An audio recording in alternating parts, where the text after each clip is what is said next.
And we are back, folks, here on the Michigan Insider on Sports Talk 1050, WTKA, online at WTKA.com. We're live here inside the Suburban Chevrolet Make the Choice studios. Well, we talked about a team that was peaking at the right time, a team that had shown you progress over the course of the season, certainly winning series after series in Big Ten Conference play, really answering the bell.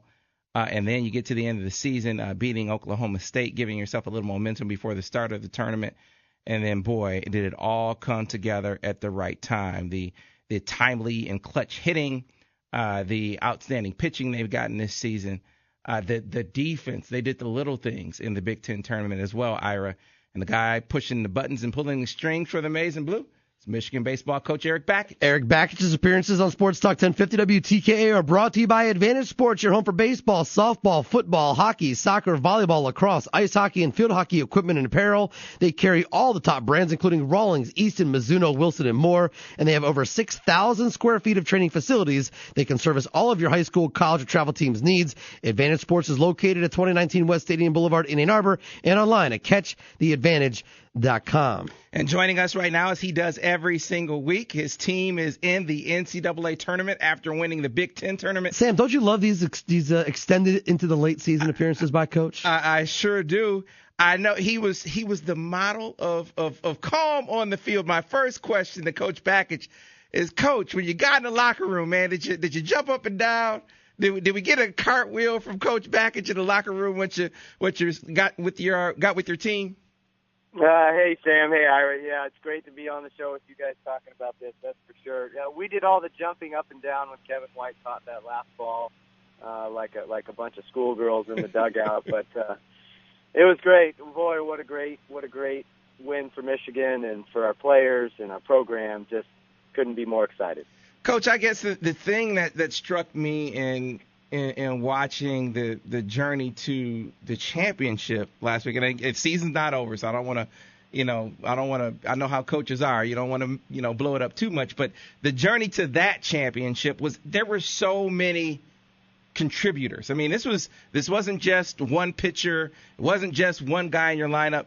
It wasn't just the pitching or the hitting. It was the defense as well. You guys did everything, and you got contributions from everyone involved. Yeah, you hear about coaches in all sports talking about when their team fires on all cylinders and when they're peaking at the right time and that confident, magical feeling that teams get. And that's what it felt like. You just can't really put it on one person or one play or one thing. It's just a total team feeling, and we had it. And really from the Sunday game against Oklahoma State all the way through last week, a brand of baseball was played that, just consistently that we haven't seen in 3 years and maybe in some time. And it was great. It was great to watch those guys go out, be able to play loose, play confident, execute, and it came away as champions. All right. So, Coach, let's start with game number one against Indiana. Brett Adcock, boy, was big time. Certainly all Big Ten tournament team. You understand why if you saw that game. 6 in the third, just 3 hits and a run. He was stellar, and then at the plate, I mean, you got all you needed from that three-run home run from Johnny Slater that day. Yeah, we did. Well, the tone for the entire tournament was set with the first 2 hitters of Indiana's lineup. Casey Rodriguez, who's their leadoff hitter, is a very fast base runner, and he hit a slow roller kind of in between the pitcher's mound and third base, and Travis Mazies made a great slow roller play, bang play. He's out, and the next hitter comes up, Nick Ramos, and hits the bomb to dead center field that Jackson Glines makes the number one Sports Center highlight play of the day with his leaping over the shoulder grab in front of the 411 sign on the warning track. So if Travis doesn't make that play and Glines doesn't make that catch, that's a single and then it's a triple. And they've got the lead with maybe they end up scoring a couple that inning. So the tone was set right there. And it's like the defense and the pitching and the defense just kept feeding off of each other. And then Johnny Slater's, 2-out, 3-run jack into the seats of over right field. I mean, that was a huge lift for us just to be able to take the lead and, never give it up. And Brett Adcock's pitching performance that day was great. Gave us a quality start, which is what we needed. And so taking game one against an Indiana team that came into that tournament very hot. They had swept their last two Big Ten conference series. They had beat Long Beach State 2 out of 3. They came in with a ton of momentum and a ton of confidence. So that was, we talked about we weren't going to the Big Ten tournament. We were going to the Indiana tournament. We just needed to do everything we could to take care of game one, and that's what we did. That's exactly what you did, Coach, and you came back in the second game against Iowa, a team that, as we talked about while we were previewing that game, even though they had won that series a few weeks prior, that was a series that you guys played them pretty evenly. It really could have gone either way. Now they come out, they hit a home run, out of the gate, and what a tournament Cody Bruder had, because he had the answer for you in the very next inning, and he came up big for you in that game. He came up big for you all tournament long.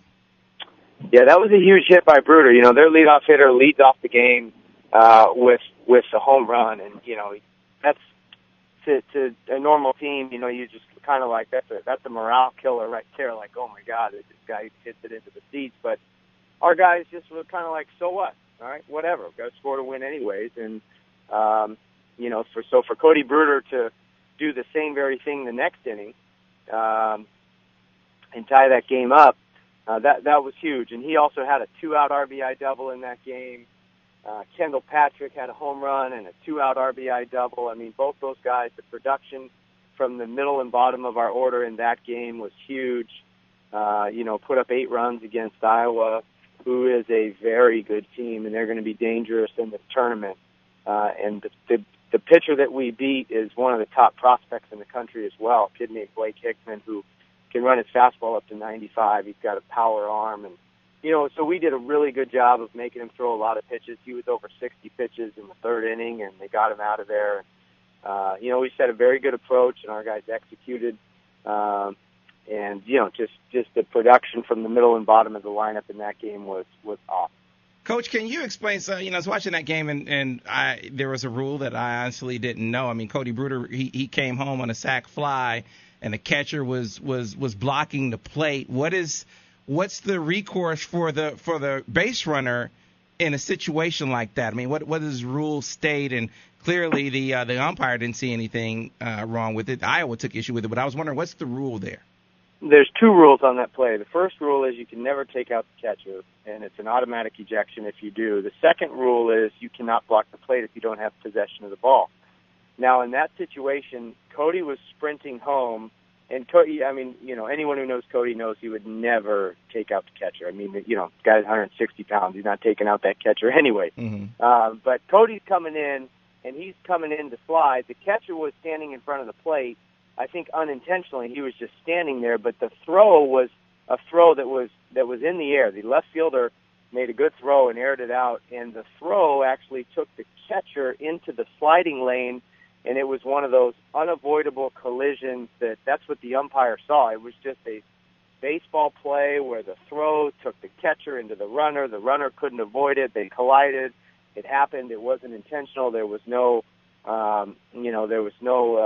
breaking of any rules or misconduct on the play, and so he ruled it as what it was.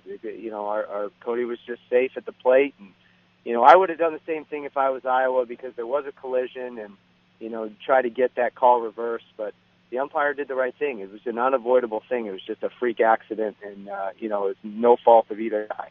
Gotcha. We're talking to Michigan baseball coach Eric Bakich, coach of the Big Ten tournament champion Wolverines. So, Coach, you beat Iowa, and no one said it was going to be easy. You take on the team that is the crown jewel of the Big Ten, at least as far as the record is concerned this year. The Illinois Fighting Illini, an outstanding team, number 4, and you beat them, Coach, 5-3, and it was the Jacob. There were a lot of contributions, but there are a few guys that did more than Jacob Cronenworth that day. Oh, yeah, he had a huge clutch 2 RBI single. That game really, and like a lot of these games, it was at the end of the day, it was, we weren't making mistakes, and the other teams were. And when the other teams made mistakes defensively, we really capitalized and took advantage of it. And that you saw that theme kind of throughout the entire tournament is we weren't beating ourselves. And there have been a lot of times early in the season where, I didn't feel like we were necessarily getting outplayed or getting beat by our opponent. We were beating ourselves. We were making silly mistakes. And, the sign of a good team gets better as the year goes on. And, that's where we've been trending up, and we've been kind of hitting our stride here as of late and taking advantage of those mistakes when other team makes them, and being able to capitalize and turn them into not just one run, but multiple runs. And so that was kind of the story of the Illinois game, because we put up a big inning when they made a couple of errors and had some miscues, and that's a great team. I mean, they're a team that they've earned a national seed. They're going to be tough to beat in the postseason. I think a lot of people are predicting them to make an Omaha run. It's a very, very, very good team. So to be able to force some mistakes, putting pressure on them, capitalize on it, and then have some significant contributions, whether it be Cronenworth's base hit or his save, or Evan Hill giving us a decent performance on the mound, whatever it was, everybody can contribute. And so, Coach, you go on to the championship game versus the Maryland Terrapins, a team that obviously also was playing really well, the team that you had some success against in the regular season. But this is for all the marbles. And Brett Adcock back again gives you another strong performance. But, again, this is one of those games, Coach, that it was everything again. And I think to the play in the eighth where Slater makes the attempt at the at the fly ball, misses it, but gets up and makes an outstanding throw. And you were able to take advantage of a base running mistake by the Terps on that play that might have been the difference in the game. Well, there's no question. It was the difference of the game. Before that, we put up 4 runs in an inning where they made some mistakes, and there was one error that they made on the pitcher's throw to second base on a comebacker that should have been a double play, but it wasn't, and we end up scoring 4 runs with quality at bats, drawing walks, getting 2-out hits, etc. And then in that play, you fast forward, they're making a comeback. Mm-hmm. Brett Adcock is out of the game. They're into our bullpen. Jose Cuas hits we watched a replay. Mac Loser threw a great slider off the plate, and he was just probably guessing slider on the pitch and sat on it and did a good job hitting it the other way. Johnny Slater comes an inch away from making a highlight reel catch and doesn't spend a fraction of a second feeling bad about himself for not making the catch. Gets up, sprints to the ball, throws a perfect strike to Cronenworth, who's the relay man, who then Cronenworth in turn throws a perfect strike to third base to Jose Cuas sliding in, who's trying to stretch a double into a triple. And the play was huge because the guy on first base thought that the third base coach was holding him up as he was rounding third. That guy should have scored easy. Mm-hmm. The third base coach was holding up Jose Cuas, the batted runner. And that guy put on the brakes and started to go back to third base, and then realized that he needed to score. And by the time we tagged Jose Cuas out at third, the runner on first wasn't able to score, so the run didn't count. So they only got 1 run that inning, and had they got 2, it would have been a tie ball game in the 9th inning instead of us winning it by 1 run. Yeah, it was just a fantastic show of resiliency, despite, as you said, Coach, they were coming back. And I was struck too by Slater on that play, not dwelling on the moment, getting up and making the play, and he did throw a strike, and boy, that saves a run, and you go on to win the game by 1 run. So the Big Ten champions, it was obviously elation all the way back here in Ann Arbor, and certainly very excited about making the NCAA tournament. So, Coach, I know how coaches are. You celebrate for a little bit, then you tell your guys, let's turn the page. So let's turn that page and tell us a little bit about Bradley, Coach, what they bring to the table. Well, you're right. Yeah, you celebrate it for a very short amount of time because you just need to move on. So that's what we did. We celebrated it on Sunday, and we watched the selection show on Monday, and then it was back to work, and we lifted weights Monday. We had a training session yesterday, and so now our total focus is Bradley. Like you said, we're not we're telling the guys we're not going to the Louisville Regional. We're going to the Bradley Regional. The Bradley team is all that matters right now, and that's the team that we're going to focus 100% of our energy onto. So, same approach. One day at a time, we're going to treat each game like it's the only game we're playing that week. We're going to do everything we have to do and whatever it takes to come out on top.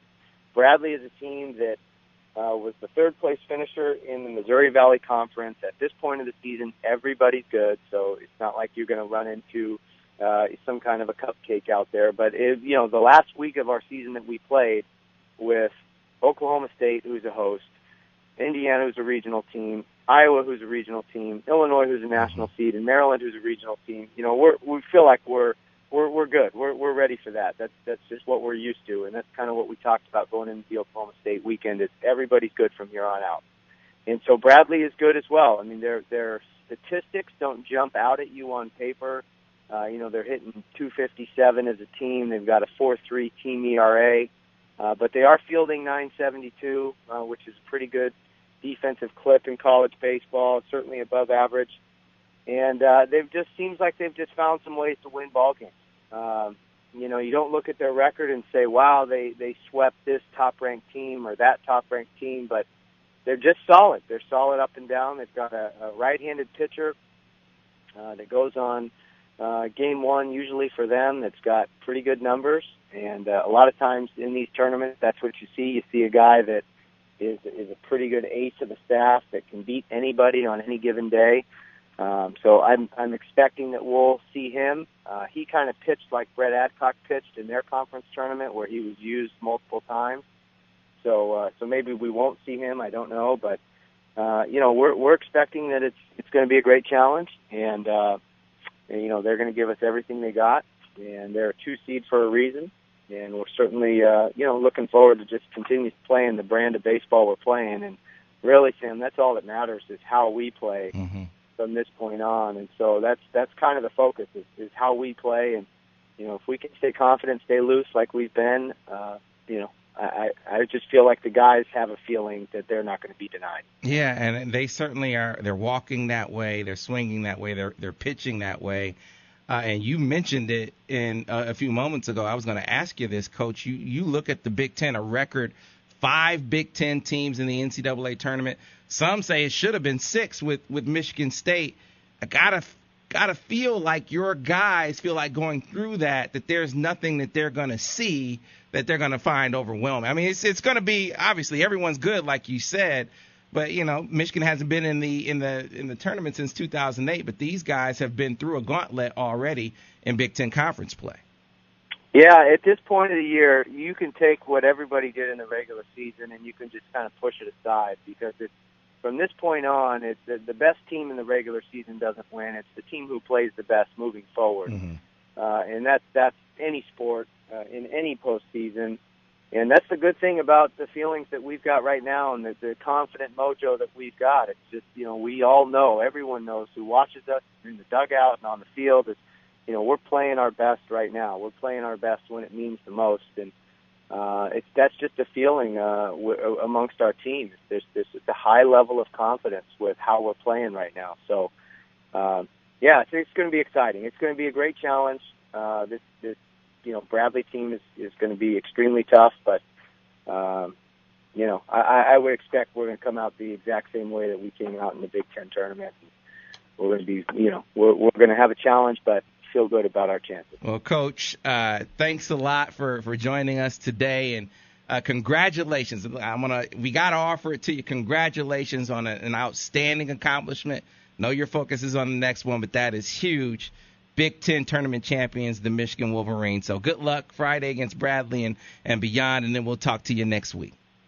Sounds great, Sam. Thanks again. All right, thanks a lot. That was Michigan baseball coach Eric Bakich. Coach Bakich's appearances on Sports Talk 1050 WTKA are brought to you by Advantage Sports, your home for baseball, softball, football, hockey, soccer, volleyball, lacrosse, ice hockey, and field hockey equipment and apparel. They carry all the top brands, including Rawlings, Easton, Mizuno, Wilson, and more, and they have over 6,000 square feet of training facilities. They can service all of your high school, college, or travel teams' needs. Advantage Sports is located at 2019 West Stadium Boulevard in Ann Arbor and online at catchtheadvantage.com.